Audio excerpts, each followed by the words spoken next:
Bismillahirrahmanirrahim. Assalamualaikum warahmatullahi wabarakatuh. Alhamdulillahirabbil alamin. Wassalatu wassalamu ala habibina wa syafi'ina Muhammadin wa ala alihi wa sahbihi ajma'in. Amma ba'd.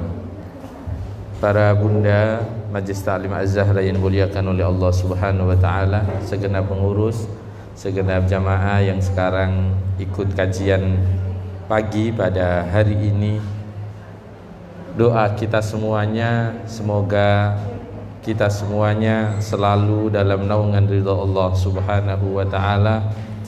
Kita semuanya dijaga oleh Allah Subhanahu wa taala, dan tentunya semoga selalu dalam kondisi sehat, dan semoga keluarga kita dalam lindungan Allah Subhanahu wa taala. Para bunda Majlis Ta'lim Az-Zahra yang dimuliakan oleh Allah Subhanahu wa taala, panjenengan yang sekarang ikut online berada di rumah, bisa dibuka mushaf halaman atau surah An-Nisa ayat 155. Surah An-Nisa ayat 155 hingga kita akan membaca bersama dari 155 sampai 170 insyaallah. Marilah sebelum kita mengawali membaca Al-Quran, sebelum kita mengawali ngaji bersama pada pagi hari ini, kita membaca suratul Fatihah. Semoga hajat-hajat kita, permohonan-permohonan kita kepada Allah Subhanahu wa taala, orang-orang terdekat kita yang dalam kondisi sakit disembuhkan oleh Allah Subhanahu wa taala, yang punya kesukaran, kesulitan hidup semoga diangkat oleh Allah kesukarannya, dan semoga kita semuanya selalu, yang paling penting adalah kita selalu dalam naungan ridha Allah Subhanahu wa taala. Ala hadin niyyah wa ala kulli niyatin salihah wa ila hadratin nabiyil mustafa Muhammadin sallallahu alaihi wasallam. Al-Fatihah. A'udzu billahi minasyaitonir rajim. Bismillahirrahmanirrahim. Alhamdulillahi rabbil alamin arrahmanir rahim maliki yaumiddin. Iyyaka na'budu wa iyyaka nasta'in. Ihdinas siratal mustaqim. Siratal ladzina an'amta 'alaihim ghairil maghdubi 'alaihim waladdallin. Rabbi ighfirli wa liwalidayya wa lil mu'minina amin. Silakan dibuka mushafnya An-Nisa ayat 155.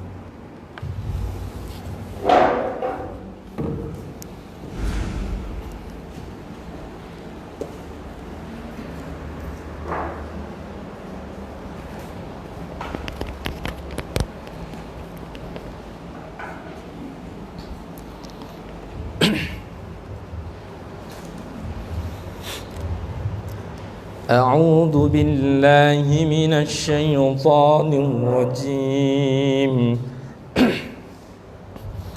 أعوذ بالله من الشيطان الرجيم. بسم الله الرحمن الرحيم. فبما نقضهم ميثاقهم وكفرهم بآيات الله وقتلهم الأنبياء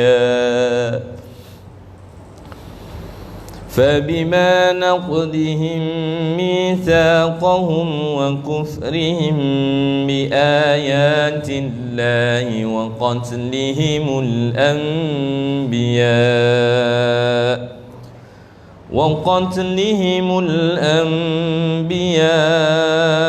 بغير حق وقولهم قلوبنا غلف. Jadi kalau pas baca bukan gulf gitu, bukan, tapi gulf. وقتلهم الأنبياء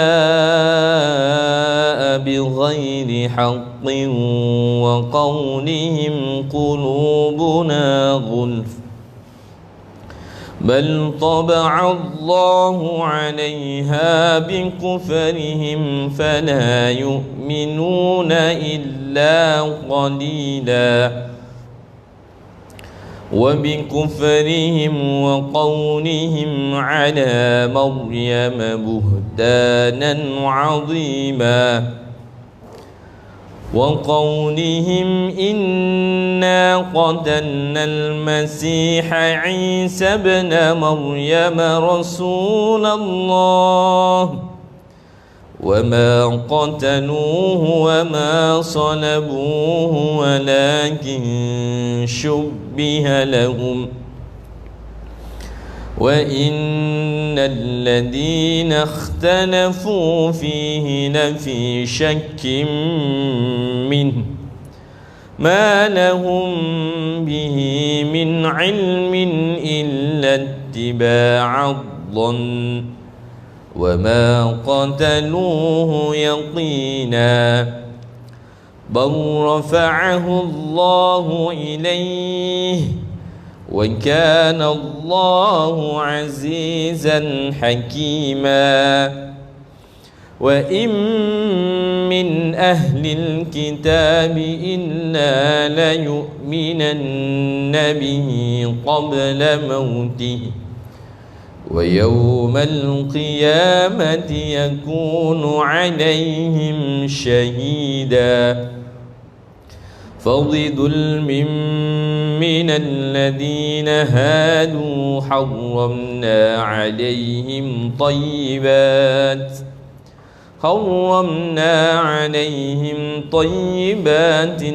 أحلت لهم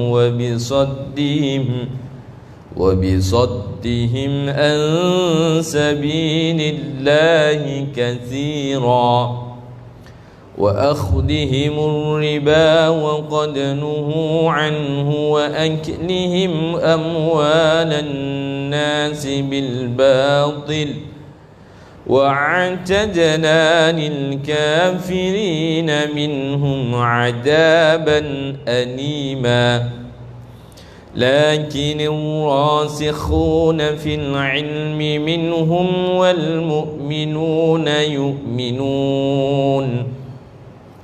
والمؤمنون يؤمنون بما أنزل إليك وما أنزل من قبلك والمقيمين الصلاة والمؤتون الزكاة والمؤمنون بالله واليوم الآخر أولئك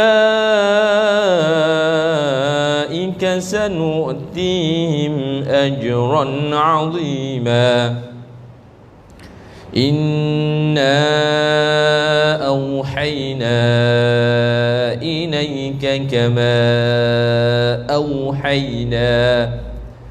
كما أوحينا إلى نوح والنبيين من بعده وأوحينا إلى إبراهيم وإسماعيل وإسحاق ويعقوب والأسباط وعيسى وأيوب ويونس وهارون وسليمان وآتينا داود زبورا ورسلا قد قصصناهم عليك من قبل ورسلا لم نقصصهم عليك وكلم الله موسى تكليما رسلا مبشرين ومنذرين لئلا يكون للناس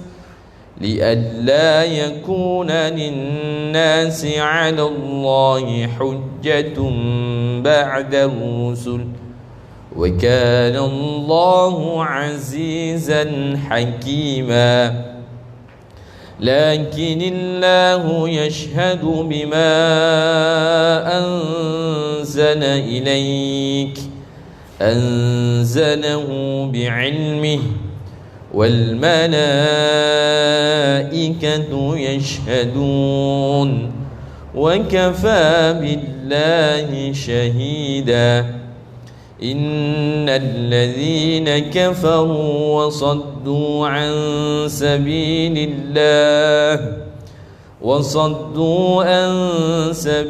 الله قد ضلوا ضلالا بعيدا إن الذين كفروا وظلموا لم يكن الله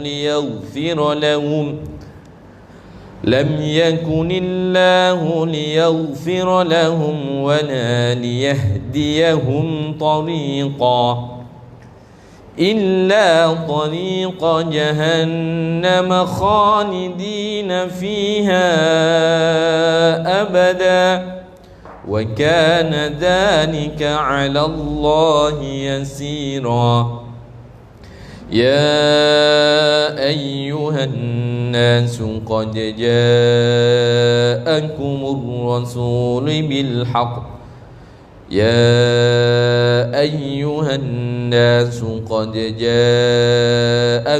الرسول بالحق من ربكم فآمنوا خيرا لكم وإن تكفروا فإن لله ما في السماوات والأرض وكان الله عليما حكيما صدق الله العظيم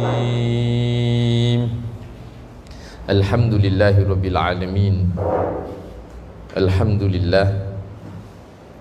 Semoga dengan bacaan Al-Quran tadi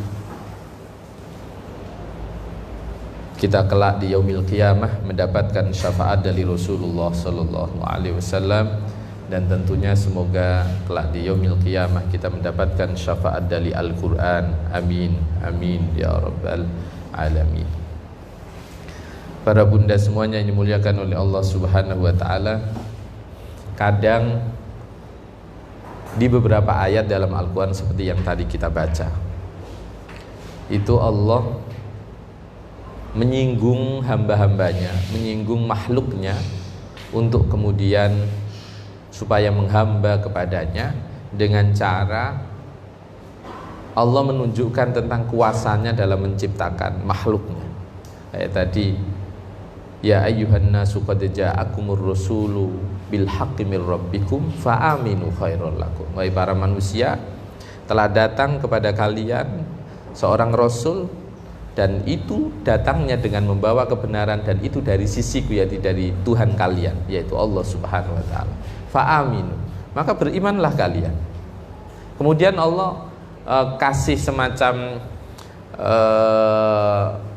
penguat, dalam artian kalau kalian tidak iman, wa in takfuru, kalian aku perintahkan beriman, tetapi wa in takfuru, tetapi ketika kalian tidak beriman atau ketika kalian kufur, maka ketahuilah fa inna lillahi ma fis samawati wal ardh, maka sesungguhnya bagi Allah seluruh apa yang ada di langit dan di bumi. Kadang Allah ini menunjukkan kuasanya bagaimana, yang kamu banggakan, yang kamu merasa miliki, semua itu loh esensinya milik Allah. Maka kalau kalian ingkar itu lucu.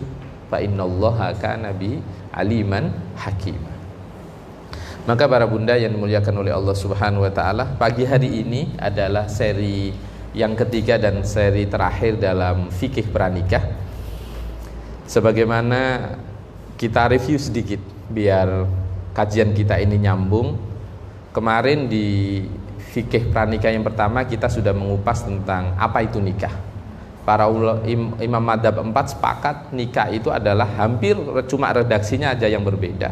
Akad yang menyebabkan sehingga seseorang itu halal untuk mensetubui pasangannya. Itu hampir semua 4 madhab. Konsep nikah itu seperti itu. Yaitu yang di situ di dalamnya nanti kita sudah kupas tentang rukun, tentang syarat, semua sudah kita kupas. Kemudian cara memilih pasangan, mahram, siapa yang boleh dinikah, siapa yang tidak, cara melamar sudah kita kupas di fikih pranikah yang pertama.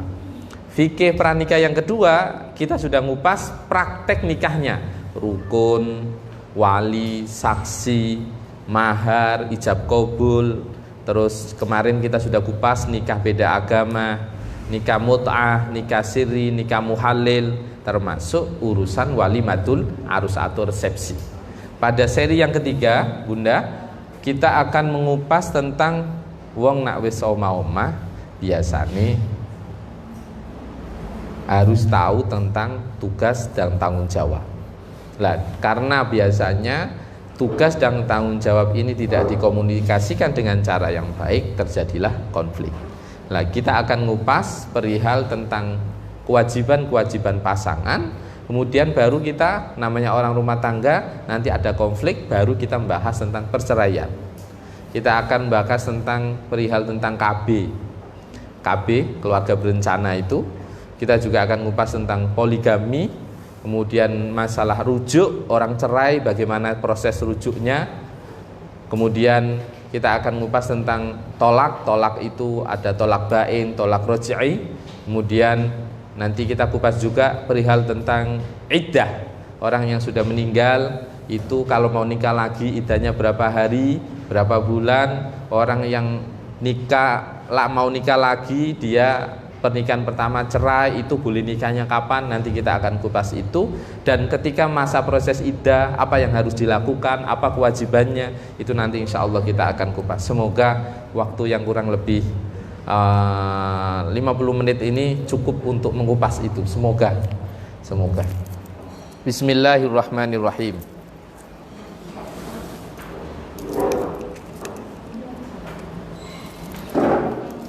Pun buatan apa-apa, ini masuk semua.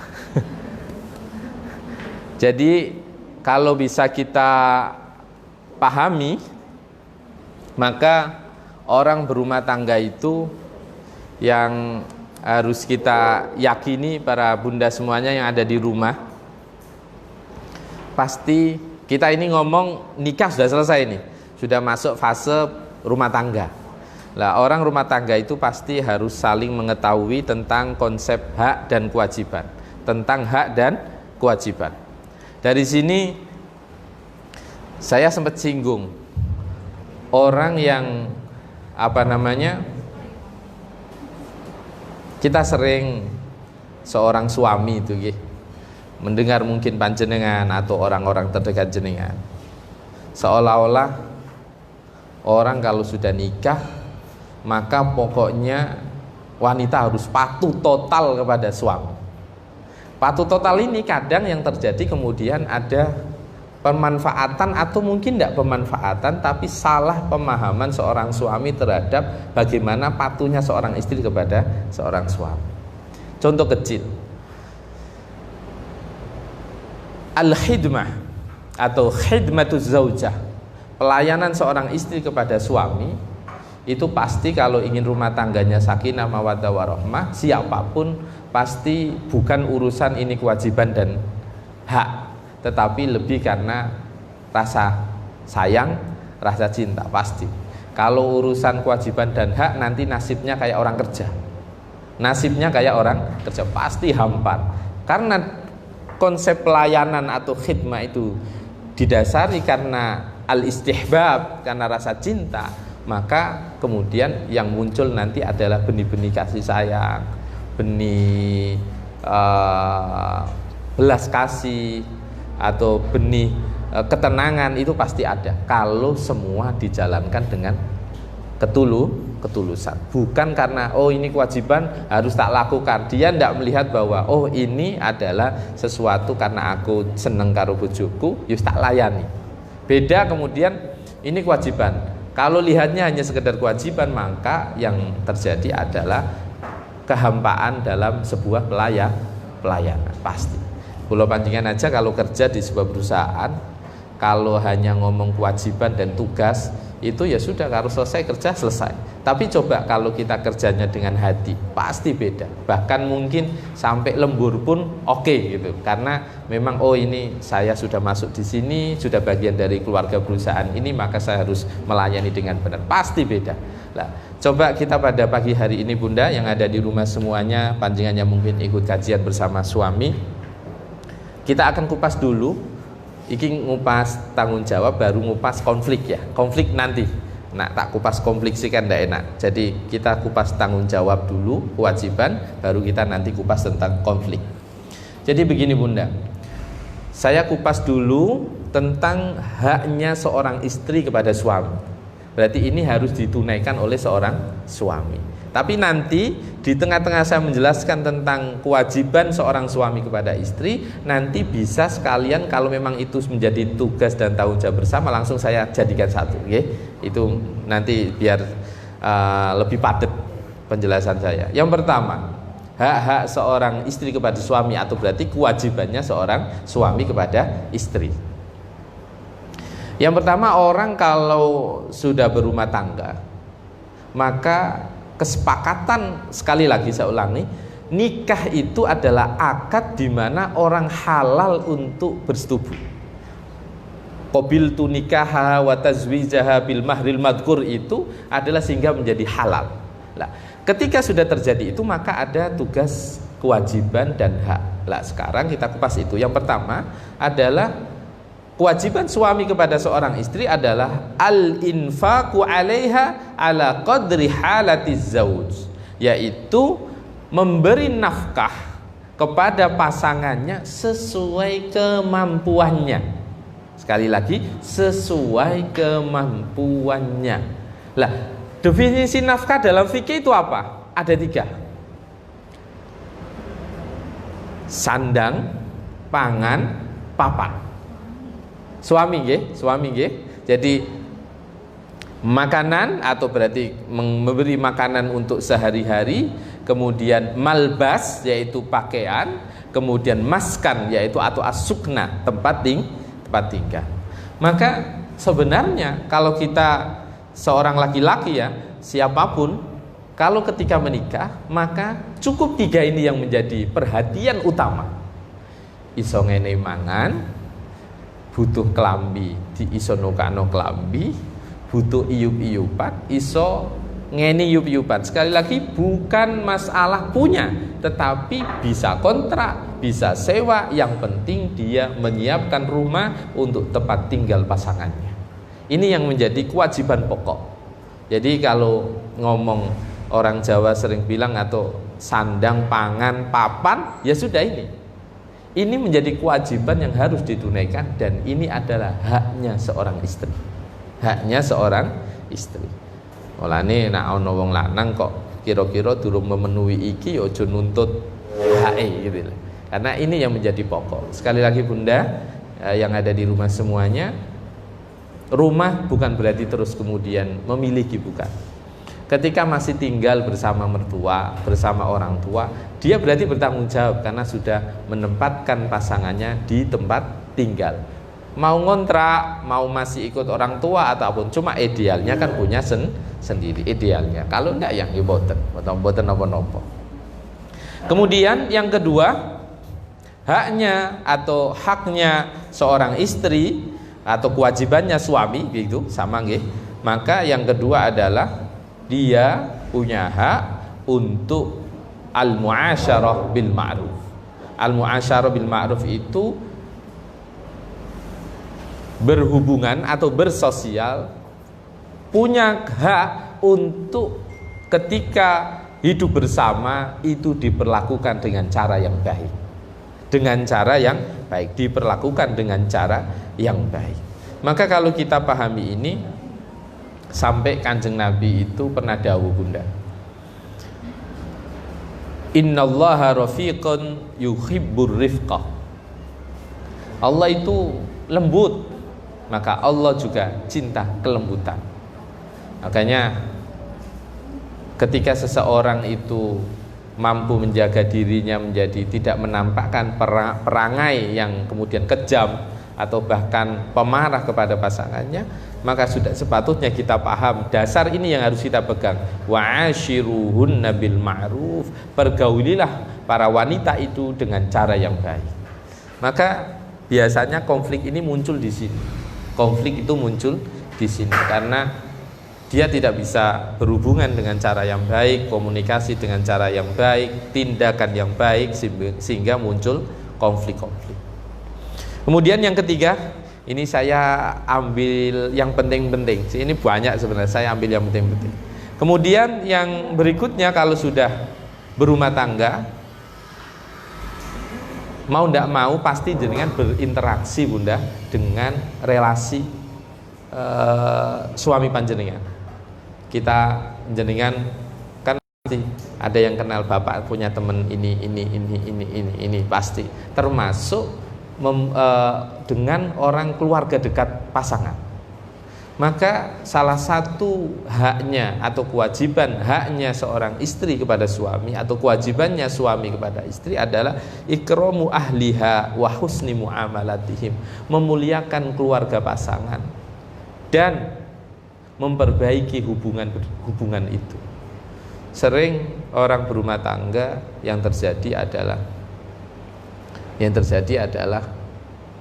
dia merasa saya cocok sama suamiku, tetapi saya cocok sama istriku, tetapi aku ndak cocok embek adik-adik, aku nggak cocok embek bapak morotuwo. Lah ini yang kemudian akan membuat konflik sebenarnya. Maka kemudian itu haknya sama-sama. Suami punya hak untuk keluarganya dimuliakan, relasinya dihormati, sama istri juga sama punya hak untuk keluarganya dimuliakan juga. Maka dari sini bunda yang dimuliakan oleh Allah, dari sini sebenarnya benih-benih konflik itu bisa muncul dari sini. Ono wong tilik ning bapake dhewe ayo diomongno umpamane, dipakai obrolan yang sekiranya suami itu tidak nyaman atau istri tidak nyaman, maka itu bisa menimbulkan konflik. Dan ini kewajiban bersama, ikramu ahliha wa husni muamalatihim, memuliakan keluarga dan bagaimana berhubungan baik dengan keluarganya.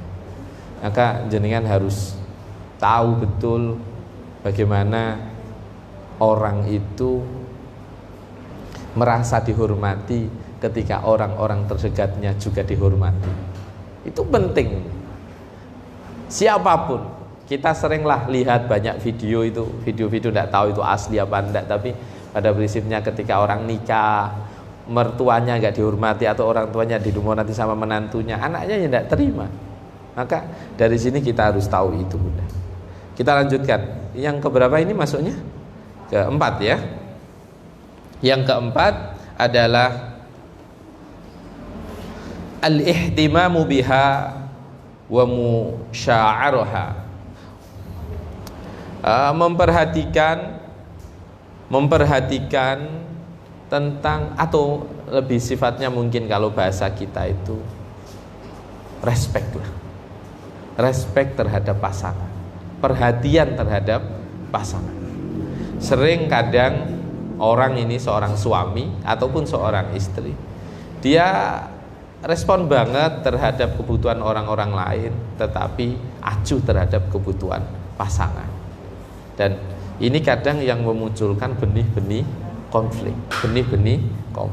Karena ini sekali lagi, karena kita nanti mengarah ke konflik ya, tentang perceraian dan lain-lain, kita langsung sambung ke situ juga. Dengan cara apa? Dengan cara apa? Ini pastikan ini berkaitan dengan keluarga nggih. As-su'alu bi ahwaliha wa sihhatiha. Sekali-kali, bukan sekali-kali, tanya kabar, bagaimana kabarnya hari ini.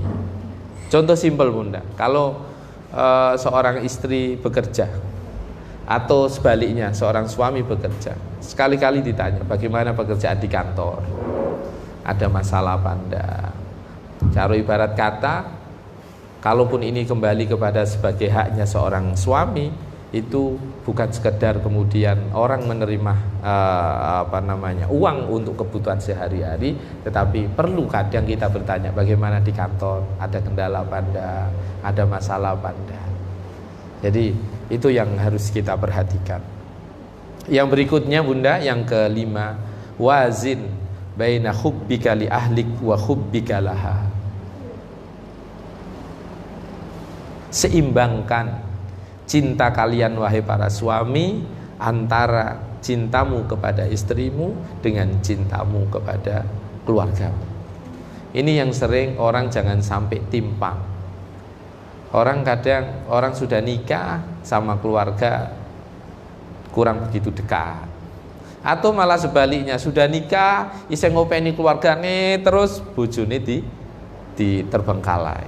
Ini yang tidak boleh. Wazin, imbang. Timbang itu maksudnya adalah al-musawah, kesamaan antara cintamu terhadap keluarga dengan cintamu terhadap pasangan. Kemudian ini yang penting, ini kisah dulu ini ada ketika peristiwa apa itu ya Allah di Hudaybiyah Bunda. Ini bagaimana seorang suami ini untuk al-musyawarah, selalu bermusyawarah terhadap pasangannya. Panjenengan pasti merasa sakit hati kalau kemudian suami tiba-tiba yang muncul adalah masalah. Bukan umpama ini mau ada kerjaan ya, ada kerjaan. Tiba-tiba sudah bicara sama istri itu ketika ada konflik. Pasti responnya akan beda ketika dari awal punya ide mau melakukan apa, rembukan karo istri. Nah, ini juga Rasulullah pernah mempraktekkan itu. Rasulullah ketika peristiwa beliau umroh yang kemudian ada perjanjian Hudaybiyah, mau masuk Mekah ditolak sama kafir Quraisy, padahal sudah niat dengan sahabat yang banyak. Para sahabat sudah niat, sudah pakai ihram, sudah pakai kain ihram, sudah niat, tinggal kalau jenengan yang pernah ke tanah suci pasti Hudaybiyah ke Masjidil Haram itu tinggal sebentar lagi, deket banget, nggak sampai kelihatannya Hudaybiyah itu paling 10 kilo atau berapa, nggak jauh ya, ibarat kata kalau perjalanan nggak sampai setengah jam lah.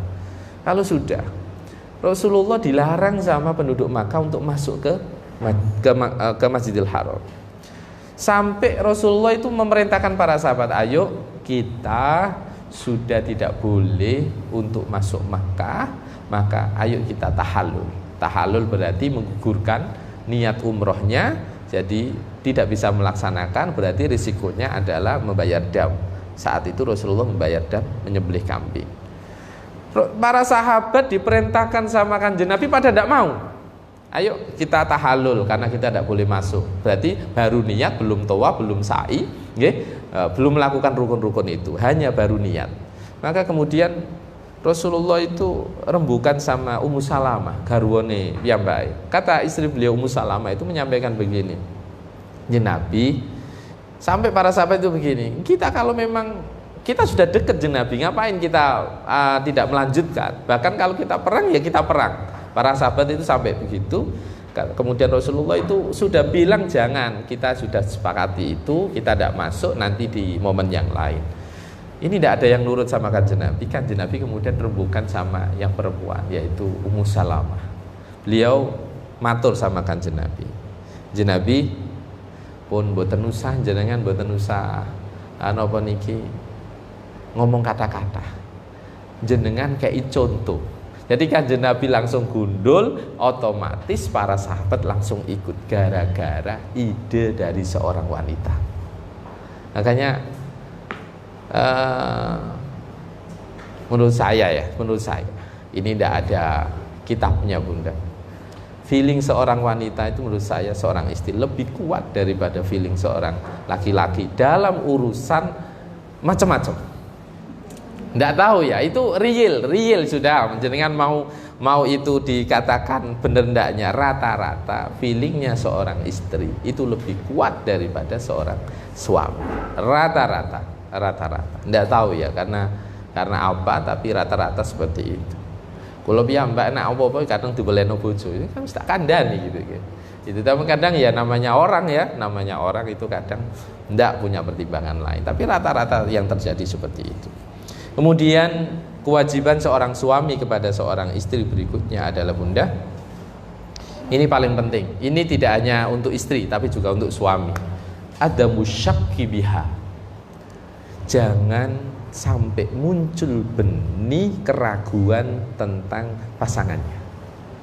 Saya ulangi lagi. Ini paling penting. Jangan munculkan benih keraguan terhadap pasangan. Berarti kalau ini kita ngomong tentang kewajiban seorang suami, maka jangan munculkan keraguan di dalam hati, kamu tidak percaya istrimu. Kalau kita balik, kamu tidak percaya suamimu. Jangan sampai, karena ada satu ungkapan, su'udzon bizaujatik yaftahu baban lisyaitan. Prasangka burukmu terhadap istrimu, terhadap suamimu, itu membuka pintu bagi syaitan untuk masuk di dalamnya. Kalau jenengan kok duwe prasangka elek, dan itu masih prasangka, apalagi prasangka dikuat-kuatno gitu, padahal enggak. Maka ingat, itulah pintu syaitan untuk mengganggu rumah tangga panjenengan. Lane nah iso kalau ndak ada kode apapun, maka ndak usah. Contoh kecil, urusan HP lah bunda, urusan HP, chattingnya pasangan, itu ndak kemudian, kalau bisa ndak perlu saling tahu. Lah, problemnya orang pingin tahu itu kan gara-gara ada indikasi, kan begitu, gara-gara ada indikasi. Maka kalau sekiranya tidak ada indikasi sama sekali, sudah tidak perlu megang HP satu dengan yang lain. Kadang namanya orang itu ada hal-hal privasi, tapi sebenarnya kalau sudah berumah tangga ya tidak ada privasi menurut saya. Ini tidak ada privasi ya. Mau HP-nya dipegang suaminya ya tenang-tenang saja, mau HP-nya dipegang istrinya ya tenang-tenang saja, tidak ada masalah, loh, tidak ada privasi. Bahkan kalau bisa urusan pekerjaan atau apapun sama-sama saling tahu. Itu malah nyaman sudah, daripada ojo ndemek HP-ku, sudah ini komitmen kita. Waduh, itu kelihatannya tambah masalah menurut saya. Mending sudah mau dipegang suaminya ya silakan, mau dipegang istrinya juga silakan. Itu yang paling nyaman sudah. Jangan kemudian ini privasi, kalau ngomong privasi repot kalau ngomong privasi. Itu ya bunda ya. Jadi sekali lagi, ada musyakki biha, hilangkan keraguan terhadap pasangan. Kemudian yang kadang ini menjadi kewajiban sebagai seorang suami terhadap pasangan adalah sesekali al-khuruju ma'aha, sesekali keluar bersamanya. Jadi ibarat kata sesekali kan nggak mungkin metu terus kan, ya keluar jalan-jalan, itu pasti rasanya beda. Jenengan sebagai seorang istri tiba-tiba tanpa ada babi buba, habis itu langsung ayo metu bareng, itu pasti rasanya berbeda dengan sesuatu yang direncanakan. Yang dadak itu, yang tanpa perencanaan itu yang kemudian membuat rasa tumbuh cinta muncul lagi, rasa sayang lebih kuat lagi, itu pasti. Maka seorang suami harus terkadang 1 minggu sekali, entah 1 bulan sekali ngajak anak, ngajak istri keluar. Itu perlu untuk menjaga keharmonisan, termasuk yang menjadi kewajiban seorang suami kepada pasangan yang itu bisa dilakukan adalah sering-sering kasih hadiah. Sering-sering kasih hadiah. Ini hadiah jangan diartikan terus kado ya. Enggak. Tahadu tahabu. Saling bertukarlah hadiah kalian, maka kalian akan saling mencintai. Itu ya kayak gini lah bunda. Panjenengan keluar, tiba-tiba tahu suaminya itu kesukaannya bakso. Ya sudah, pulang bawa bakso. Nggak perlu, sampean pengen bakso nggak mas? Gitu, nggak perlu begitu. Nggak perlu ditanya, sudah tahu suaminya kesenangannya itu. Termasuk suami juga sama. Tahu kalau istrinya pernah ngomong mau beli ini, cuma ya mau ngobrol-ngobrol nganggur pas belum punya uang. Tiba-tiba panjenengan sebagai ada seorang suami, sebagai mungkin yang ikut kajian online ada yang laki-laki ya, saya yakin juga banyak karena yang di An-Nawawi juga ada. Itu membelikan tanpa sepengetahuan. Maka sampai disampaikan itu, insya Allah kalau itu tidak salah itu hadis, tahadu tahabu, saling bertukarlah hadiah kalian maka kalian akan saling mencintai. Ini nggak hanya urusan pasangan, kita saja bunda, jenengan saling sama kawan-kawan ini loh, yang di rumah jenengan sama tetangga, kasih masa apa kirim ke tetangga, nanti pasti ini tetangganya mikir ya tukar juga. Dari sini kemudian terjalin hubungan yang baik di antara tetangga, di antara kawan. Maka itu yang harus diperhatikan. Kemudian yang berikutnya adalah yang perlu diperhatikan seorang suami terhadap istri adalah jangan sampai kemudian seandainya terjadi ini, karena ini nanti kita ngomong poligami, saya singgung langsung saya singgung langsung. Istidanuha indaz zawaji bi ghairiha li udrin syar'iyyin. Saya lebih sepakat kalimat ini. Jadi kalau mau menikah lagi, izin terhadap istrinya. Dan itu pun kalau memang ada udzur syariat yang memang memungkinkan seseorang untuk berpoligami. Ini saya singgung coba. Poligami itu begini bunda. Orang sering memahami, ini harus saya sampaikan ya, karena ini fikih. Jadi dalam Islam sebenarnya poligami itu terus orang kan ada beberapa orang yang menggembor-gemborkan sunnah Rasulullah begitu. Enggak juga. Sebenarnya kalau ngomong pernikahan, perintahnya itu tetap satu. Poligami itu muncul, Islam mewadahi itu karena untuk rukhsah, untuk keringanan bagi siapapun yang memang kemudian membutuhkan itu. Contoh kecil dulu, poligami di era sebelum Islam itu suami memiliki pasangan tanpa batas. Suami memiliki pasangan tanpa batas. Kemudian datanglah Islam, dibatasi hanya 4, maksimal hanya 4. Itu pun ada ketentuan yang harus ditunaikan. Itu pun ada ketentuan yang harus ditunaikan, yaitu salah satunya adalah poin pertama adalah al-adlu, keadilan. Kalau sampai dia tidak adil, maka tidak diperkenankan untuk berpoligami. Itu yang pertama. Kemudian yang kedua adalah, mana ya, saya itu sudah mencatat ini karena ini melompat ya.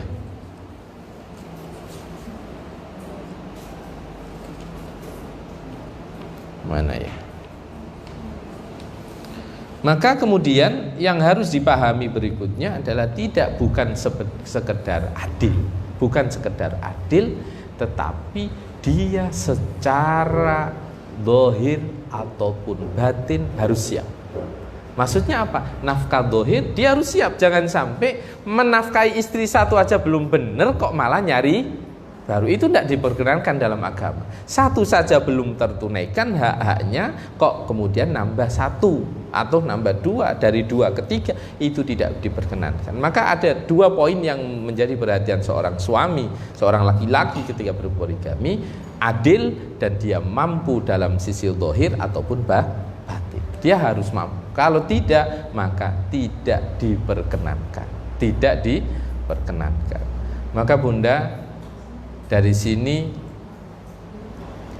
yang jadi problem sekarang adalah ada orang-orang yang kemudian mensiarkan itu tidak pas, karena tidak semua orang bisa, tidak semua orang juga pingin. Maka yang namanya poligami itu ya bagian dari mustasnayat. Ya memang dia bagian dari syariat Islam benar, tetapi ada tuntunannya, tuntunannya. Tidak semua orang. Kalau ada Sayyidina Ali itu pernah pamit sama Sayyidah Fatimah mau poligami. Apa kata Rasulullah? Tidak boleh sama Kanjeng Nabi, tidak diperkenankan. Ketika mau poligami, pamit sama Kanjeng Nabi itu tidak diperkenankan. Maka tidak semuanya kemudian semua orang, karena tidak semua orang bisa melakukan, tidak semua orang bisa memenuhi kewajiban-kewajibannya, maka Islam sebenarnya membatasi betul siapa yang boleh dan siapa yang tidak boleh. Karena kalau tidak ada ridhonya istri pertama pasti konflik. Mustahil kalau tidak konflik. Mustahil, tidak mungkin tidak konflik. Nah, yang ada ridhonya saja bisa konflik, kok apalagi yang tidak ada ridhonya, itu yang berat. Oke, kita masuk yang kedua, tentang kewajiban seorang istri atau haknya suami. Tadi ada yang campur, coba ini yang khusus saja. Salah satunya adalah yang harus dilakukan oleh seorang istri, yang pertama adalah at-tazayyun lah, berhias untuknya. Berhias untuknya itu adalah haknya seorang suami atau kewajiban seorang istri. Kemudian yang kedua, istidanu fi shaumit tatawwu. Kalau mau puasa sunnah, ibadah-ibadah sunnah, pamit sama suami. Ya bunda, jenengan mau melakukan apapun termasuk urusan sunnah ini, apalagi urusan sunnah, kalau wajib tidak perlu izin. Kalau wajib tidak perlu izin. Yang perlu izin adalah sunnah. Mau puasa Senin Kemis, mau puasa Ayyamul Bid, mau puasa awal bulan, akhir bulan, mau puasa sunnah-sunnah yang lain, maka itu perlu izin pasangan. Ini yang penting. La tadkhuli may yukrah. Jangan engkau memasukkan ke dalam rumah orang yang tidak disukai, pasangan. Ini bisa macam-macam. Umpama jenengan punya temen, suami tidak suka, wes tadi ojo bergaul mbek iku. Maka kalau suami sudah pesen itu ya lakukan. Karena itu bisa malah timbul konflik. Maka ini yang harus diperhatikan. Sama, ini tidak berlaku untuk seorang istri saja, seorang suami juga sama. Mas, nah ojo sarawung mbek kuwi kok, aku kok feelingku gak enak, umpama begitu. Maka sudah sepatutnya suara itu didengar. Suara itu didengar. Ini sebenarnya bunda, urusan hak dan kewajiban ini adalah untuk menjaga keharmonisan. Sekali lagi, untuk menjaga keharmonisan. Saya yakin umpama saya tidak menjelaskan ini, panjenengan sudah tahu apa yang harus dilakukan. Apa yang harus dilakukan sebenarnya sudah tahu. Termasuk di dalamnya apa? Al-ihtimam bil aulad, memperhatikan anak. Suami itu pasti anak seolah-olah ini kan jadi tanggung jawab bersama sebenarnya. Tetapi karena suami sudah kerja dari pagi sampai sore, maka anak dari pagi sampai sore kan mesti tanggung jawabnya ibu gitu kan, tanggung jawabnya istri. Maka memperhatikan anak itu adalah bagian dari kewajiban seorang istri, dan itu merupakan haknya seorang suami untuk bertanya untuk bagaimana perkembangan anak. Kemudian yang berikutnya adalah al-khufadu ala malih, menjaga hartanya. Bunda yang ada di rumah semuanya, jogo duwe bojo itu juga merupakan kewajiban. Apa maksudnya? Menjaga harta suami itu adalah kewajiban. Dalam artian apa? Mempergunakan semua yang telah diberikan suami dengan cara yang baik. Walaupun mungkin panjenengan, saya yakin yang ada di rumah, cara seorang laki-laki ngasih nafkah istri beda-beda. Ada yang dikasih bulanan, terus sudah kebutuhan berapa, di range, sudah dihitung semua, umpama 1 bulan 5 juta, sudah pokoknya kasih 5 juta. Cukup tidak cukup 5 juta. Ada yang mungkin beda, pokoknya nak butuh sampai minta. Ada yang mungkin begitu. Ada mungkin yang lain, bisa-bisa karena suaminya belum kerja maka istrinya yang membiayai. Itu bisa terjadi. Maka jenengan boleh protes kok. Kalau suami tidak kerja, seorang istri yang kerja, maka esensinya adalah ini benar-benar sedekah panjenengan. Karena mestinya an-nafaqah, untuk makan, untuk sandang, itu adalah kewajiban seorang suami. Maka begitu mulia ketika ada seorang istri ikut bekerja membantu kebutuhan rumah tangga. Begitu mulia ada seorang istri yang sudah melakukan pekerjaan rumah tangga, dia juga berpikir untuk biaya sekolah anaknya.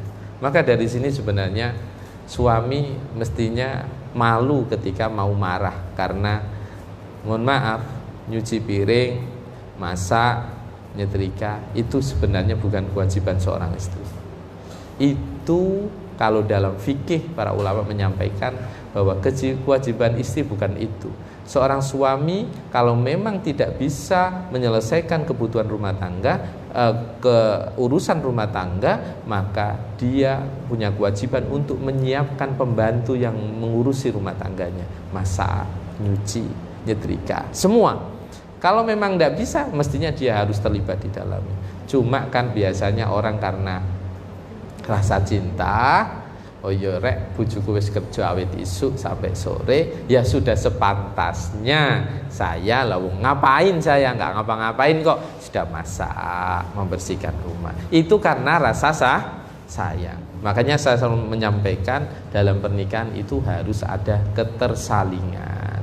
Kalau kemudian maju egonya, loh kan enggak, kewajibanku enggak perlu lah, nak ngono enggak usah nikah. Kalau begitu enggak perlu nikah, karena memang semua kalau nikah itu semua harus dilaksanakan karena didasari rasa cinta. Itu yang harus dipahami.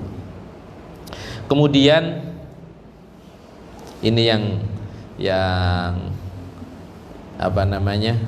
Yang terakhir, menjaga keluarganya. Menjaga keluarga berarti anak-anaknya, suaminya. Menjaga berarti menjaga dalam hal apapun, Bunda.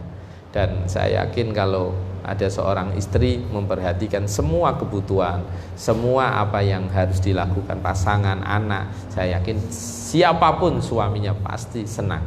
Dari situ pentingnya bagaimana kita menjaga, baik sebagai seorang suami, baik sebagai seorang istri, untuk saling menjaga. Oke, saya lanjutkan. Alhamdulillah. Kita masuk di bab cerai. Nah, ini anggap aja sudah rumah tangga, ono tukarane, ono nangise, ono guyu-guyune, namanya rumah tangga, ono mutunge, ada lari ke rumahnya orang tua. Itu wajar, nikah itu wajar. Siapapun saya yakin merasakan, siapapun merasakan, namanya orang nikah. Oke, sekarang kita ngomong tolak, perceraian. Perceraian itu, Bunda, macam-macam. Kita ngupas dulu at-tolak, yaitu cerai yang dimiliki oleh seorang suami, ya. Tolak. At-tolak itu artinya adalah hilul aqdi, melepas ikatan. At-tolak itu artinya hilul aqdi, melepas ikatan. Maka pernikahan itu kan ikatan. Kalau menurut syariat, karena itu tadi menurut bahasa, menurut syariat adalah hillu aqdin nikahi bilafdit talaq wa nahwi, melepas ikatan pernikahan dengan kalimat cerai atau yang semisalnya. Saya contohkan, yang semisalnya itu banyak, Bunda. Kalau kita ngomong Arab, kalau kita bahasa kita bisa macam-macam. Contoh, al-firaq itu juga cerai.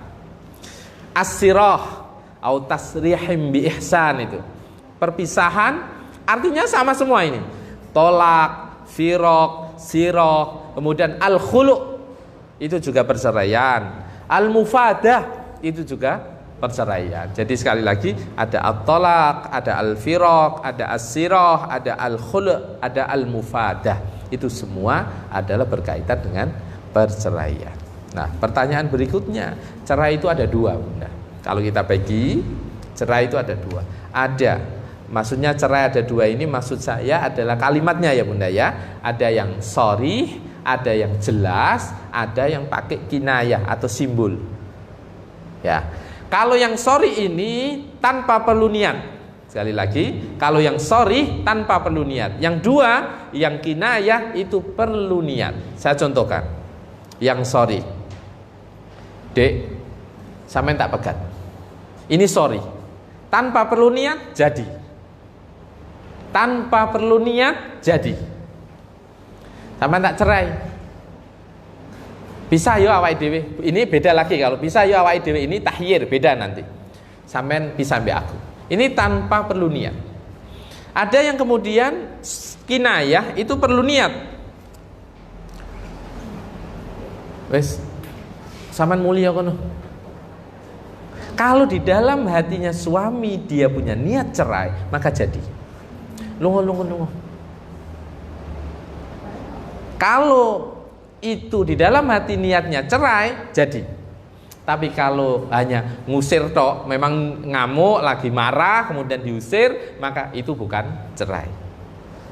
Atau anti haram, sampean wis haram kanggo aku. Tapi kalau itu tidak ada niat cerai, maka tidak jadi cerai. Tapi kalau sampean tak pegat, sampean wis tak firok, sampean tak tolak, maka itu jadi. Jadi ini harus dipahami, Bunda. Kemudian kalau kita sudah tahu tolak itu bahasanya ada dua, sharih dan kinayah, yaitu dengan jelas ataupun dengan simbol. Nah, kalau yang simbol itu butuh niat, kalau yang redaksinya jelas itu tanpa butuh niat. Nah, cerai itu juga ada dua. Ada tolak as-sunni, atau yang kedua tolak al-bid'ah, atau tolak sunnah dengan tolak bid'ah. Tolak sunnah itu apa? Atau tolak sunni itu apa? Ayyuqi at-talaqu fi tuhrin ghairu mujami'in fi, yaitu perceraian yang dilakukan atau diucapkan oleh seorang suami ketika istri dalam kondisi suci, tidak mens, tidak nifas, maka tolak itu namanya tolak sunnah. Maksudnya sesuai dengan ketentuan Rasulullah Shallallahu Alaihi Wasallam. Dan tolak yang model begini, cerai yang model begini itu la tahrima fi, tidak ada keharaman ketika dilakukan, berarti tidak ada dosa. Kemudian tolak bid'ah atau tolak bid'ah itu adalah apa? Ayyuqi at-talaq fil haid aw fi tuhrin jama'a fi. Apa itu? Orang menceraikan istrinya sementara istrinya dalam kondisi haid. Jatuh enggak tolaknya? Jatuh, tetapi suaminya berdosa. Atau yang terjadi waliyadzubillah, naudzubillah min dzalik. Atau ada orang nyerai istrinya suci, tetapi baru dikumpuli, setelah dikumpuli langsung dicerai. Itu haram, tidak diperkenankan. Kenapa? Nah, ini yang harus dipahami Bunda semua yang ada di rumah. Kenapa kok tidak boleh orang suci dikumpuli kemudian langsung dicerai? Dikhawatirkan di dalam perut istrinya ada benih. Itu makanya tidak boleh. Kenapa haid dicerai tidak boleh? Karena saat haid rata-rata perempuan itu tidak normal, urusan psikisnya itu tidak normal. Leres mboten? Rata-rata kita ngomong rata-rata. Ada yang biasa saja ada, tapi kan kalau orang datang bulan itu bisa kadang marah-marah, gampang mudah marah, begitu kan banyak. Makanya tidak boleh sama Rasulullah. Orang menceraikan dalam kondisi perempuan sedang haid atau suci tapi setelah kumpul langsung dicerai, itu tidak diperkenankan dan itu masuk tolak bid'ah dan hukumnya haram. Tetap jatuh tidak cerainya? Jatuh, tetap jatuh. Ini yang harus kita pahami. Kemudian tolak sendiri itu juga modelnya macam-macam Bunda. Nah, ini makanya ini kalau tadi bahasanya itu terbagi jadi dua, sharih sama kinayah. Kemudian kalau dalam definisi ini ada tuntunan apa tidak, itu ada dua, yaitu as-sunni dan al-bid'ai. Tapi juga modelnya cerai itu macam-macam. Ini saya menyebut hampir ada 5 lebih. 1. Tolak bain. Yang pertama tolak bain. Tolak bain itu tolak yang dilakukan cerai yang masuk fase 3. Berarti hari ini dicerai. Sampai tak pegat Dik. Mari ngono masa idah, durung masa idah wis balik nih. Sampean bojoku. Cukup begitu aja. Jadi orang kalau masih masa idah, ya, cerai pertama masih masa idah, enggak perlu nikah baru. Cukup dia bilang sampean bojoku nih. Wis mari. Tapi kalau idahnya sudah terlewat, harus dengan akad nikah yang baru. Maka kalau bertengkar itu jangan lama-lama. Supaya ini nak balik gak atik ngakon bapak nikah none. Engko nak kesuwen kalian ngakon bapak nikah none. Dan orang tua jadi tahu konflik begitu loh. Ya rong dino telung dino cukup lah. Tapi nanti kan ada prosesnya Bunda. Kita paham kan? Panjenengan juga harus paham. Orang berkonflik itu urutannya Rasulullah itu sudah kasih koridor. Ini dengan catat. 1. Nasihati. Kalau nasihati masih tidak bisa, caranya adalah pisah ranjang. Oke. Pisah ranjang masih tidak bisa, maka boleh dipukul tapi yang bukan menyakiti. Tapi kata Rasul, selama masih dihindari jangan dilakukan. Kalau memang tidak bisa, nasihat tidak bisa, pisah ranjang belum bisa merubah keadaan, sudah dikasih peringatan keras belum merubah keadaan, maka langkah berikutnya adalah mengirim seseorang untuk menjadi juru runding. Oke, untuk mengkomunikasikan. Kalau masih tidak bisa, baru perceraian. Perceraian itu tahap yang kelima. Nasihat dulu, pisah ranjang dulu, tinggal air main mikir kan. Orang kalau konflik kan pasti ora ono bojone 3 dino, 4 dino kan pasti mikir. Kemudian yang ketiga baru kemudian boleh, kemudian dia memberi peringatan keras. Yang keempat baru kemudian ngirim delegasi kalau memang komunikasi buntu, baru cerai. Fasenya saja kelima. Oke, kita kembali ke tolak bain. Tolak bain itu cerai yang hari ini dicerai, 1 tahun ke depan cerai lagi, 1 tahun ke depan cerai lagi, maka tolak bain. Tolak bain ini kemarin sudah saya singgung, tidak bisa kembali lagi selama belum nikah dengan laki-laki lain. Nanti saya jelaskan persyaratannya apa saja. Ada tolak roj'i. Tolak roj'i itu apa? Tolak yang dilakukan sekali, 1. Wes tukaran, sama tak pegat gitu. Mari ngono gak sampai 1 bulan balik. Lah, tolak seperti ini itu nama tolak roj'i, tanpa perlu akad nikah baru, Bunda. Tanpa perlu akad nikah baru, langsung balik. Dek, sampean bojoku. Cuma sing apik ono saksi nih. Bukan keharusan, sing apik ono saksi. Kemudian tolak mu'allaq. Tolak mu'allaq itu, ta'liq tolak itu adalah begini, Bunda. Mungkin sering tukaran, ada pihak ketiga, si suami bilang begini, pokoknya sampean kok WA-an maneh, teleponan maneh mbek wong kuwi, sampean wis gak bojoku. Maka kalau ini dilanggar oleh istrinya, otomatis terceraikan. Ini ta'liq tolak ini ekstrim, Bunda. Tanpa suami mengucapkan setelah peristiwa, tapi tolak ini jatuh digantung. Digantung dengan cara apa? Ada prasyarat. Sampean gitu ya. Sampean kok telepon-teleponan mbek wong kuwi, sampean ndak bojoku. Maka kalau dia teleponan, maka jatuhlah cerai. Ini cara ampuh untuk seorang suami ngontrol istrinya. Tapi kan ya, engko nak moro-moro bojone kepleset ya opo? Gitu kan. Tapi ini ibarat kata, ini kan saya ngasih contoh kan yang simpel, telepon. Mungkin sampai nok ketemu neh wis sampai ndak bojoku. Maka kalau seperti ini maka jatuhlah tolak. Itu namanya tolak yang al-mu'allaq. Kemudian ada yang bisa juga, Bunda, tolak itu bisa jatuh dengan tolak yang sifatnya alkitabah, tulis. Ana wong bojo megat karo bojone nganggo SMS. Itu bisa terjadi dan itu jatuh. Kalau memang dia melakukan dengan sadar, dia ngirim, sampean wis gak bojoku, diketik WA, klik kirim, share. Otomatis sudah jadi itu. Karena persyaratan orang menceraikan itu yang penting message itu tersampaikan, tidak harus di depannya. Jadi ono wong tukaran, telepon wis rame, moro-moro ning telepon ngomong, sama ndak bojoku. Selesai, jadi. Tidak perlu ketemu. Maka ini sekali lagi hati-hati. Ini hati-hati bukan untuk seorang istri ya, hati-hati untuk suami. Ini ibarat kata ini dikasih kartu truf sama Allah. Ini punya hak untuk itu, maka hati-hati, jangan sampai digunakan, digunakan. Lah pertanyaan berikutnya, kalau sudah terjadi cerai, tiba-tiba kok kepengin balik. Lah balik itu balik kucing.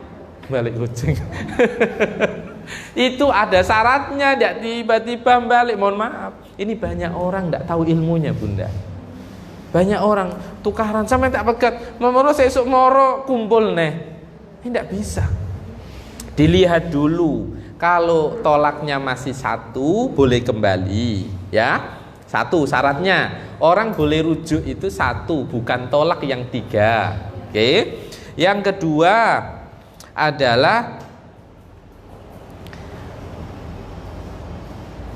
alla yakuna tolak bi iwadin. Itu bukan perceraian yang khulu atau dengan ganti, yang nanti perempuan mengajukan gugat cerai itu loh.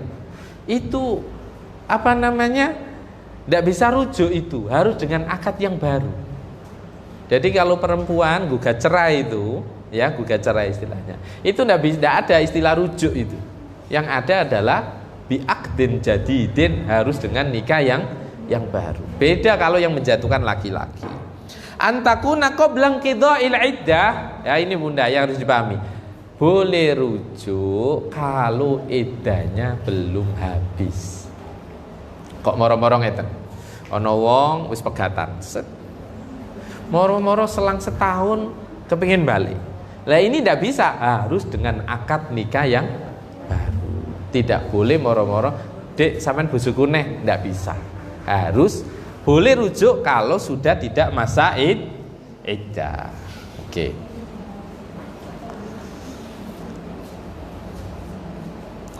Pertanyaan berikutnya, kalau kemudian cerainya sudah 3 kali, kok kepingin balik, gimana caranya? Kemarin kita sudah kupaskan nikah muhalil itu kan, syaratnya 1, boleh nikah lagi itu 1, ada syaratnya, ada 5.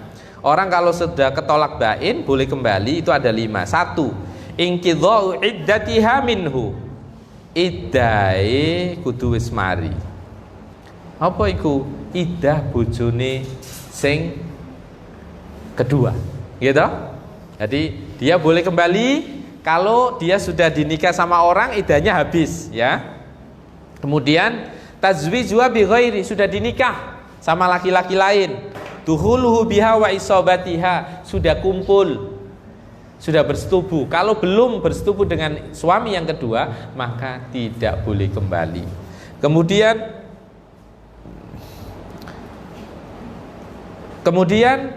yang keempat, suami ikatan pernikahan itu sudah selesai. Bisa karena dia sudah cerai dengan suami kedua. Huruf Arabnya hamzah, ya, lam, alif, hamzah. Itu ila. Ila itu apa sih? Ila itu adalah sumpahnya seorang suami terhadap istrinya untuk tidak mensetubuhinya. Dia ngomong gini, "Dek, pokoknya setengah tahun sampai ndak tak kumpuli." Dia moro-moro bilang begitu, mungkin mangkel atau macam-macam, kandhanane angele gitu, umpamane lagi konflik, dikandani wangel mentok, sampeyan ndak tak kumpuli 4 bulan. Sampeyan ndak tak kumpuli 5 bulan. Itu nama sumpah ilah. Sumpah ilah kalau itu sudah jatuh, maka kalau sudah melewati 4 bulan, maka dia al-fai'ah atau at-talaq, kembali lagi atau cerai. Ini ayat ini Bunda turun gara-gara dulu itu orang-orang jahiliyah kalau lagi mangkel karo bojone itu disumpah ilah begini, sampean ndak tak kumpuli 5 tahun.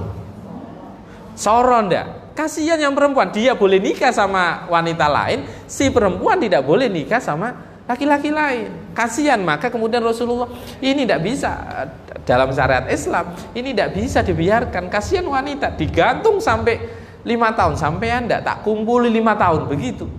Maka kemudian sama Islam dibatasi 4 bulan. 4 bulan itu kalau dia kemudian harus memilih mau kembali atau cerai. Kalau 4 bulan dia tidak mau kembali dan mau cerai, dibiarkan saja, maka hakim punya hak menceraikan istrinya. Berarti sing nyeraikna sapa? Hakim. Itu sumpah ilah. Itu sejarahnya dulu seperti itu. Orang jahiliyah itu kalau lagi mangkel sama bojone, sampai ndak tak kumpuli 10 tahun begitu. Ya kasihan. Sudah ndak dikasih macam-macam kan? Maka kemudian Islam membatasi cukup 4 bulan. Nah, orang kalau mau kembali kepada pasangannya lagi itu ada kafarotnya. kafarat sumpah. Ya, kafarat sumpah itu apa? Ngasih makan 10 orang miskin, atau ngasih pakaian 10 orang miskin, atau memerdekakan budak. Kalau ketiga-tiganya ini tidak bisa, aku gak ada duit, ngenei pangkanan yo ora iso, sandang yo ora iso, apa maneh tuku budak, membebaskan budak tidak bisa, maka cukup puasa 3 hari untuk menebus sumpahnya. Sami Bunda, kula panjenengan kalau kemudian sumpah kemudian tidak melakukan sumpah itu, cara kafaratnya adalah dengan puasa 3 hari. Ila sudah ya. Ada berikutnya dalam fikih itu dihar. Dihar itu apa? Dihar itu makhudun minad dohri, diambil dari punggung. Si laki-laki ngomong begini, sampeyan niku koyok gegere ibuku. Lah, dihar itu dia mengibaratkan pasangannya seperti wanita yang mahramnya, yang haram dinikahi. Maka ketika orang dihar seperti itu, maka dia menyerupakan istrinya dengan mahram-mahramnya. Maka ketika seseorang sudah dalam kondisi begini, maka dia tidak boleh mengumpuli pasangannya sehingga dia menebus kafaratnya itu. Apa kafarat sumpah dihar itu? Yaitu bukan sumpah ya, dihar itu apa kafaratnya? 1, memerdekakan budak. Yang kedua, kalau memang tidak bisa memerdekakan budak, puasa 2 bulan berturut-turut. Waduh, apotek 2 bulan berturut-turut. Kalau tidak bisa, ngasih makan 60 orang miskin. Sudah, itu dihar. Dan ini tidak boleh. Kalau sudah terjadi harus bayar kafarat. Oke. Ada lagi Bunda, saya speednya saya agak percepat. Ada lagi li'an. Kalau tadi ila, dihar, li'an. Ini li'an, lam, ain, hamzah, alif, nun. Li'an. Li'an itu apa? Begini Bunda. Li'an itu begini. Ada orang, si laki-laki ngomong begini.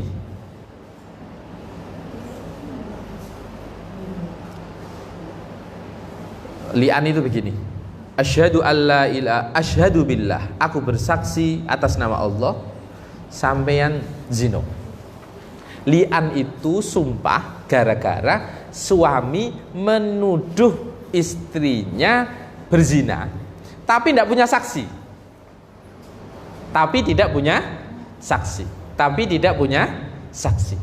Nah, supaya tuduhan itu dianggap benar menurut syariat, walaupun tidak ada saksi, dia harus sumpah li'an. Jadi bahasanya begini Bunda. Asyhadu billah innani la minas shadiqina fima ramaitu bihi zaujati. Aku bersaksi atas nama Allah bahwa sesungguhnya aku adalah orang-orang yang termasuk orang-orang yang benar atas tuduhanku terhadap istriku bahwa anak itu bukan anakku, karena itu anak zina.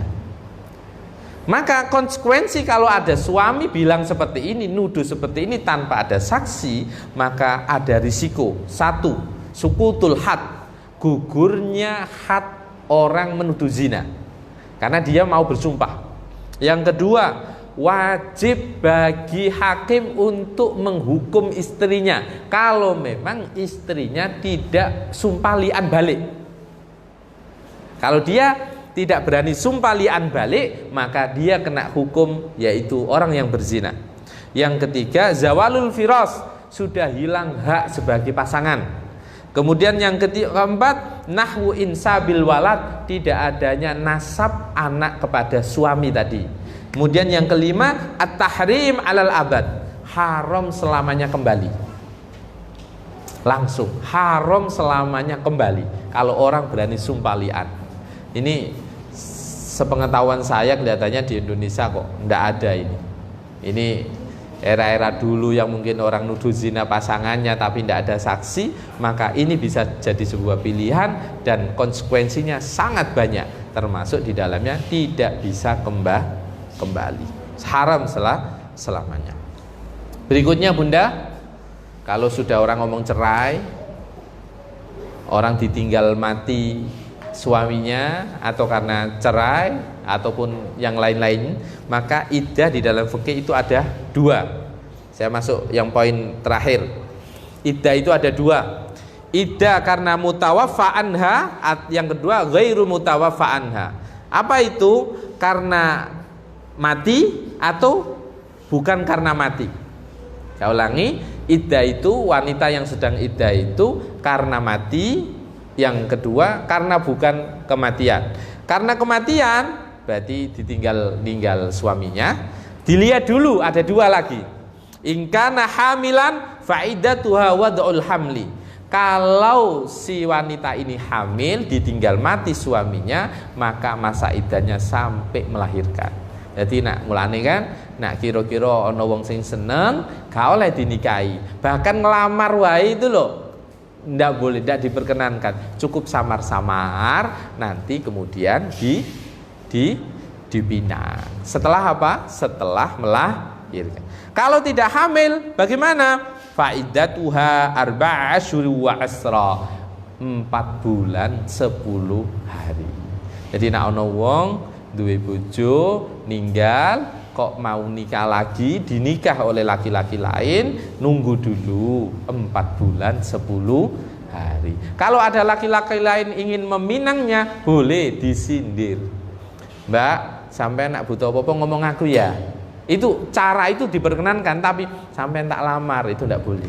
Selama masa iddah tidak diperkenankan. Cukup dengan sindiran halus. Ya, siapa tahu kan? Siapa tahu. Berarti Bunda, kalau tidak hamil, maka mau itu dia haidatan au aisatan, mau dia itu masih haid ataupun sudah tidak haid, dia bisa saja kan sudah tidak haid, maka tetap 4 bulan 10 hari kalau ditinggal mati. Lah kalau tidak tinggal mati, yang kedua itu juga ada dua. Kalau dia hamil, ya ana wong dipegat, tapi ketepaan hamil, maka iddahnya tetap setelah melahirkan. Kalau tidak hamil, dilihat. Kalau ini karena cerai, dilihat. Kalau dia haid itu 3 kali sucian. Sekali lagi, kalau dia haid itu 3 kali sucian. Kalau tidak haid bisa macam-macam, bisa menopause, bisa karena masih kecil. Kan bisa terjadi orang nikah tapi belum haid, di bawah umur. Ini kan kalau peraturan negara kita kan tidak boleh, tapi kan bisa terjadi di masyarakat. Orang masih belum haid nikah, itu bisa terjadi. Anak-anak itu nikah. Kalau ternyata dia dicerai, maka iddahnya 3 bulan. Udah salah satu asyhur. Jadi kalau saat haid itu 3 kali sucian, tapi kalau tidak haid maka 3 bulan. Iddahnya itu 3 bulan. Nah, kemudian kenapa sih di dalam Islam kok ada iddah?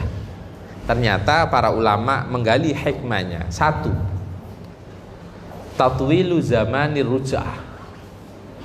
Ndowok-ndowokno untuk membeli toleransi supaya ada kembali.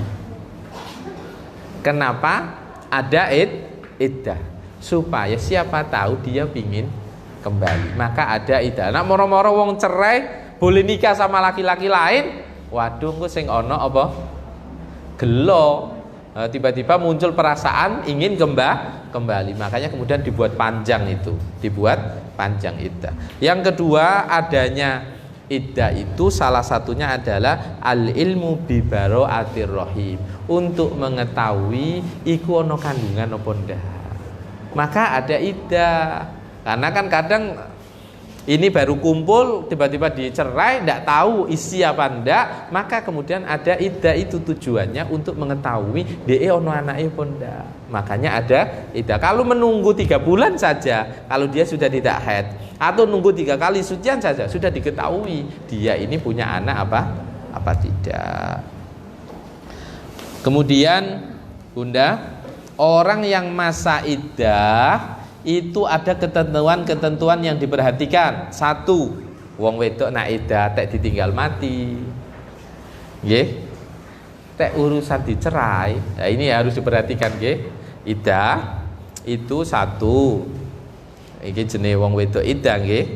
itu satu, al-imtina minaz zina, dilarang untuk berhias. Ya ini yang nemen nggih, ndak boleh. Yang kedua al-imtina, ini mati ya, lebih ke situ ya. Yang berikutnya al-imtina minatib, dilarang untuk memakai minyak wangi.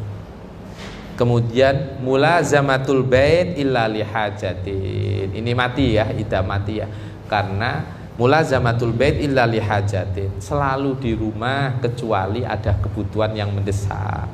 Contoh nggih, ana wong ditinggal mati karo bojone, sementara pekerjaan suaminya ini tidak akan jalan kalau dia tidak yang melakukan, maka keluarnya dia masih diperkenankan. Ini kalau tidak keluar, anaknya tidak makan, dia tidak makan, maka boleh keluar. Kalau tidak ya tidak boleh. Kemudian termasuk orang masih iddah itu tidak boleh menerima lamaran orang lain. Saya lagi, orang yang masih iddah bunda tidak diperkenankan menerima lamaran orang lain. Mulane hati-hati. Lo jenengan umpamane ada orang cerai baru 1 bulan. Ini kan masih ada kemungkinan untuk suami bisa kembali, ya, untuk suami bisa kembali. Maka jangan menerima pinangan orang lain. Moro-moro kalau suaminya berubah pikiran, itu yang tidak diperkenankan. Insya Allah itu materi kita pada pagi hari ini, dari materi terakhir. Ada pertanyaan bunda? Ada?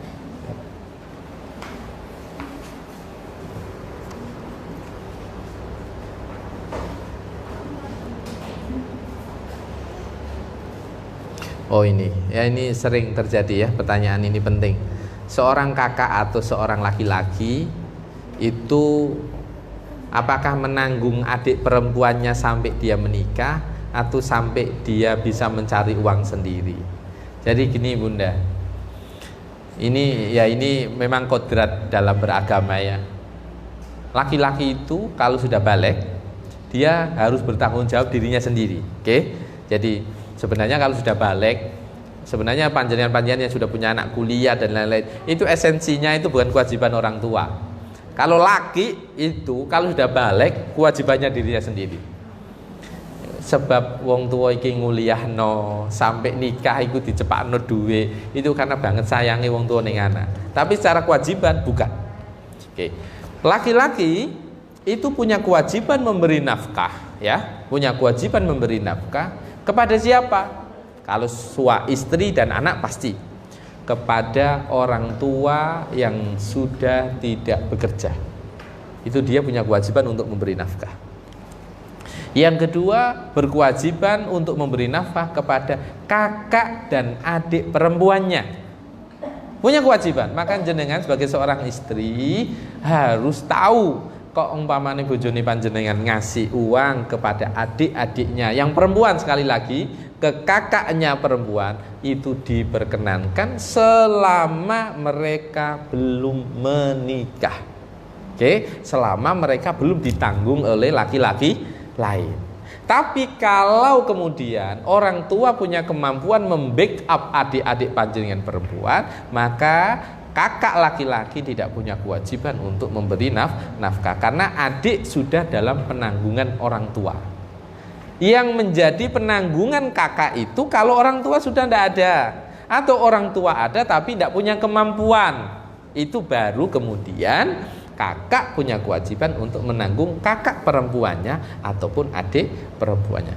Kalau kemudian si adik ataupun kakak perempuan ini sudah bekerja sendiri, punya kemampuan sendiri, maka kakak tidak punya kewajiban untuk menafkahi karena sudah punya pemasukan sendiri. Karena sifatnya ini sebenarnya tidak sebagaimana wajibnya seorang laki-laki kepada istri dan anak. Jadi itu kalau ternyata ada kemampuan, ya sudah tidak wajib. Begitu ya bunda ya. Ada lagi? Sudah ya bunda ya untuk pertanyaan. Jadi kesimpulan dari gimana bunda?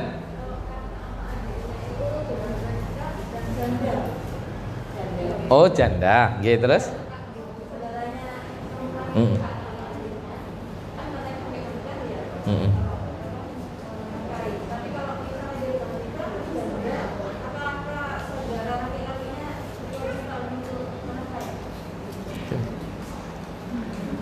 Jadi apa namanya, kalau umpama ini ya prakteknya adiknya ataupun kakaknya itu kemudian apa namanya sudah menikah, cerai, janda, maka kalau dia secara ekonomi ya Bunda, kalau ngomong hukumnya sebenarnya sudah selesai, karena dia sudah pernah menjadi pentanggungan orang lain.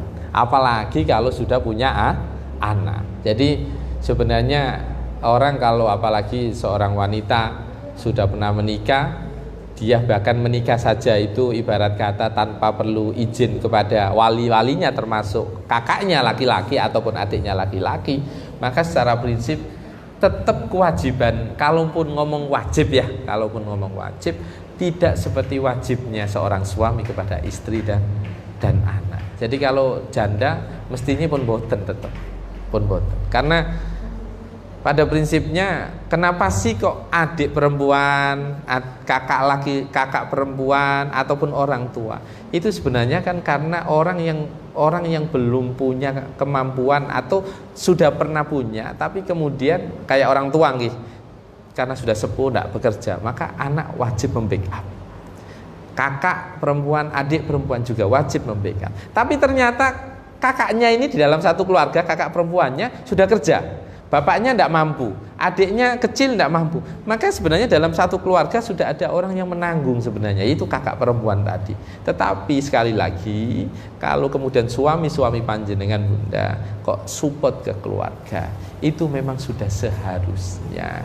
Tetapi sekali lagi, kewajiban yang pokok yaitu istri dan anak menjadi sebuah prioritas. Ini yang sering terjadi, kadang konflik kan di situ. Ngirimi dulure, bojone gak patek di perhatiin. Nah, ini yang tidak boleh. Kalau semua terpenuhi, masa jangan mau protes begini. Mohon maaf, ini kalau ada orang ya. Kalau suami kan balik bertanya nanti. Kalau seorang istri protes, dia ngirimi ke adiknya, ke bapaknya, kan kewajibanku bisa tak lakoni.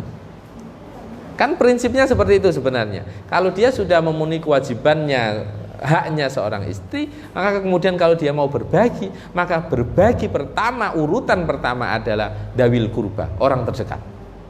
Dawil kurba itu urutan terdekat sebelum fakir, miskin dan lain-lain. Bunda, sedekah urutan terdekat itu adalah yang dekat dengan kita secara nasab. Kalau panjenengan kerja, punya perusahaan, maka orang terdekat adalah pegawai-pegawai panjenengan. Jadi saya yakin pegawai itu kalau kemudian tidak sekedar dikasih gaji, jenengan ada momen sedekah tahunan ataupun zakat, jenengan ke pegawai panjenengan, Bapak sampean ndak duwe iki apa zakat kanggo Bapak, kasih orang-orang terdekat panjenengan, baru kemudian menyayap ke kiri kanan, fakir, miskin, yatim, silakan. Tapi orang terdekat itu menjadi prioritas, baik dekat secara nasab ataupun dekat dalam urusan ketersinggungan atau hubungan sosial. Itu penting. Orang terdekat itu dahulukan. Tapi bukan berarti kita acuh terhadap orang-orang yang jauh, bukan. Tetapi kalau ngomong prioritas, duwene mau 100.000, ya wis dikekno sing cedek-cedek begitu. Gitu ya Bunda ya. Oke, terima kasih. Itu yang dapat kami sampaikan. Semoga kajian kita yang sampai 3 pertemuan ini semoga menjadi ilmu yang bermanfaat untuk kita semuanya. Kita dijadikan oleh Allah yang sudah berumah tangga, semoga menjadi rumah tangga yang sakinah mawaddah warahmah. Yang belum berumah tangga, semoga ditemukan jodohnya oleh Allah Subhanahu wa ta'ala. Dan tentunya sekali lagi, ingat, nikah itu niatkan untuk menjadi jembatan dekat kepada Allah Subhanahu wa ta'ala, bukan yang lain. Kalau itu diniatkan dalam rangka untuk mendekatkan diri kepada Allah, semua akan bernilai ibadah. Kerja panjenengan akan bernilai ibadah, pelayanan panjenengan kepada suami akan bernilai ibadah, ngopeni panjenengan ke anak itu akan bernilai ibadah. Dan semua yang kita lakukan dalam aktivitas, dalam bingkai rumah tangga, kalau itu diniatkan ibadah, semua juga akan bernilai pahala untuk kita semuanya. Al-Fatihah. A'udzubillahi minasyaitonir rajim. Bismillahirrahmanirrahim. alhamdulillahirabbil alamin. Ar-Rahmanir Rahim, maliki yaumiddin, iyyaka na'budu wa iyyaka nasta'in. Ihdinas siratal mustaqim, siratal ladzina an'amta 'alaihim. Bismillahirrahmanirrahim. Alhamdulillahirabbil alamin. Hamdan na'imin, hamdan syakirin, hamdan ni'amin kafi majidah. Ya Rabbana lakal hamd. Allahumma salli ala sayyidina Muhammad wa ala ali sayyidina Muhammad. Allahumma ya Allah, ya Rahman, ya Rahim, irhamna. Ya Allah, Kaulah yang Maha Pengasih, Maha Penyayang. Sayangilah kami ya Rabb, sayangilah orang-orang terdekat kami, sayangilah pasangan kami, sayangilah anak-anak kami ya Allah, sayangilah sahabat-sahabat kami ya Allah. Allahumma ya Allah, anugerahkan keberkahan untuk kami ya Allah, anugerahkan keberkahan untuk aktivitas kami ya Allah, anugerahkan keberkahan untuk pekerjaan kami ya Allah, anugerahkan keberkahan untuk anak keturunan kami ya Allah. Anugerahkan keberkahan untuk anak keturunan kami ya Allah, anugerahkan untuk rumah tangga kami keberkahan ya Allah. Allahumma ya Allah, Allahumma ya Allah, lakal hamdu wa ilaikal mushtaka wa antal musta'an, wa la hawla wa la quwwata illa billahil aliyyil azim. Hanya kepada Engkau kami memuji, hanya kepada Engkau kami bergantung, hanya kepada Engkau kami meminta pertolongan ya Allah. Kabulkan doa-doa kami ya Allah, kabulkan doa-doa saudara-saudara kami ya Allah, kabulkan doa-doa orang-orang terdekat kami ya Allah. Allahumma ya Allah, berkahi pekerjaan kami, berkahi aktivitas kami, berkahi ilmu kami.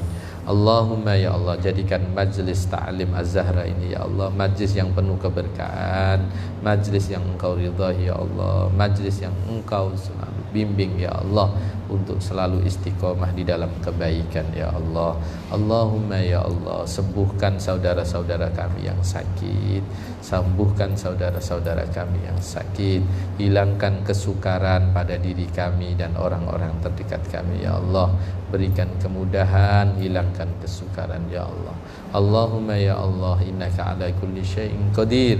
Mudahkan kami ke tanah suci kota Madinah, kota Makkah ya Allah, untuk bisa menunaikan haji, untuk bisa menunaikan umrah ya Allah, bersama orang-orang terdekat kami ya Allah, bersama pasangan kami, bersama anak-anak kami, bersama kedua orang tua kami, bersama saudara-saudara kami ya Allah.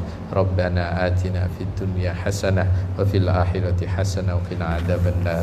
Alhamdulillahirabbil alamin. Al-Fatihah.